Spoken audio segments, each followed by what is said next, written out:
Il-Kummissjoni Ewropea tinsab imħassba li pajjiżna jista jkun qed jintuża minn persuni li l-uniku skop tagħhom biex jixtru l-passaport tagħna u li jevadu t-taxxa.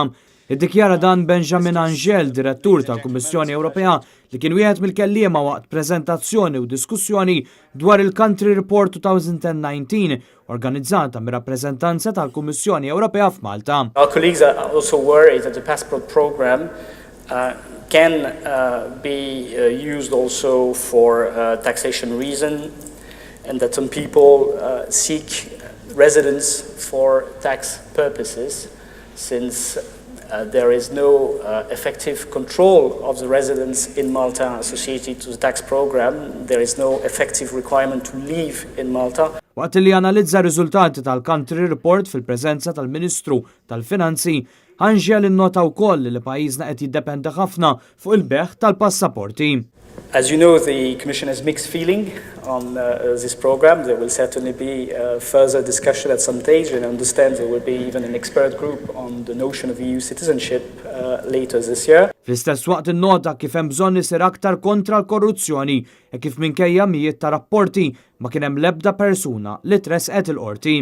The ranking of Transparency International, which is an international neutral ranking, the mark of Malta has gone down significantly in recent years, from 60 to 54, which is a very low mark actually for a Western EU member state. And you have some statistics from the Maltese authority. If you look at, for instance, the Permanent Commission Against Corruption, it has received more than 500 files. To our information, but maybe we don't have the last one, none of them so far has led to a prosecution. Though clearly more steps need to be done to tackle corruption issue.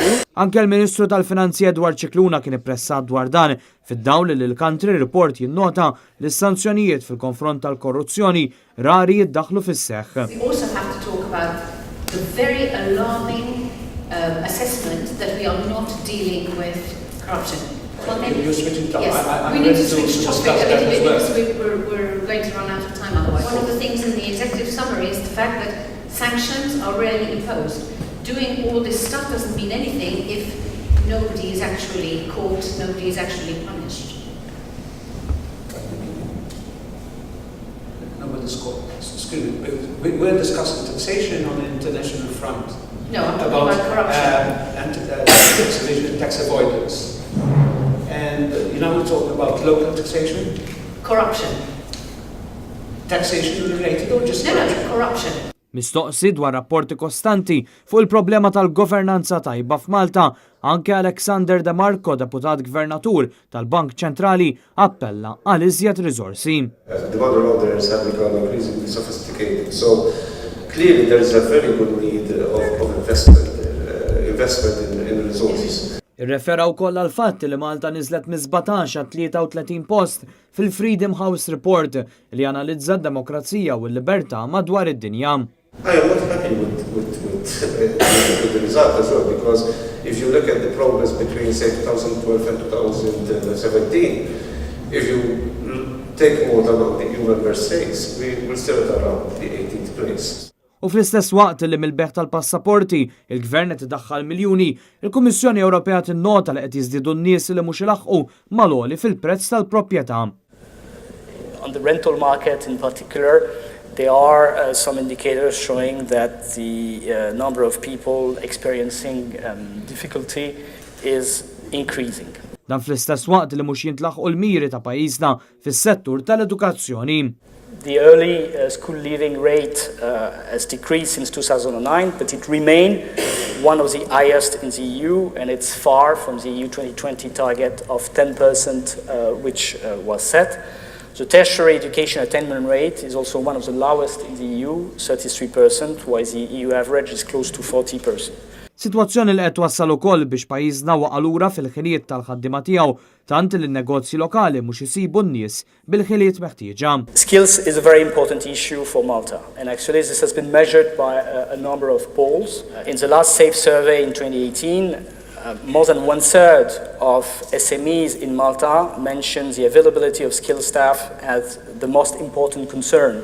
In the EIB survey on obstacle to investment, which was done in 2018, where 90% of the firm have mentioned the difficulty to attract skilled labor. Il-Kummissjoni Ewropea tinsab imħassba wkoll li pajjiżna huwa nieqes minn pjan dwar in-nefqa tal-Gvern fost oħrajn f'dak li għandu x'jaqsam mal-pensjonijiet u s-settur tas-saħħa. The fact is that the country is expected to face one of the biggest increase in the EU in age-related cost. We expect an increase by around 7 points of GDP by 2070. This is driven by public expenditure on pension, but also by the costs coming with aging, which is related to the health care. By definition, an aging population requires more health treatment, and this has a cost. Fost it-tħassib tal-Kummissjoni Ewropea hemm ukoll il-fatt li pajjiżna jiddependi wisq fuq is-settur bankarju meta mqabbel ma' pajjiżi oħra. Malta is still in the relatively uncomfortable corner of being a relatively small country, but there is a very large banking sector, which is per se a risk factor. We have seen during the euro crisis that the cost of a bank problem can be pretty high pretty quickly for countries in such a situation. Fost oħrajn fid-diskors tiegħu id-Direttur tal-Kummissjoni Ewropea nota li pajjiżna huwa fost l-inqas fl-Unjoni Ewropea li jagħti importanza lir-riċerka u l-iżvilupp. Dan apparti li l-Gvern mistenni li ma jilħaqx il-miri tiegħu biex inaqqas l-effetti serra minn gassijiet li jagħmlu ħsara fil-klima fost l-ar fir-riċiklaġġ tal-iskart filwaqt li għandna problemi kbar bit-traffiku.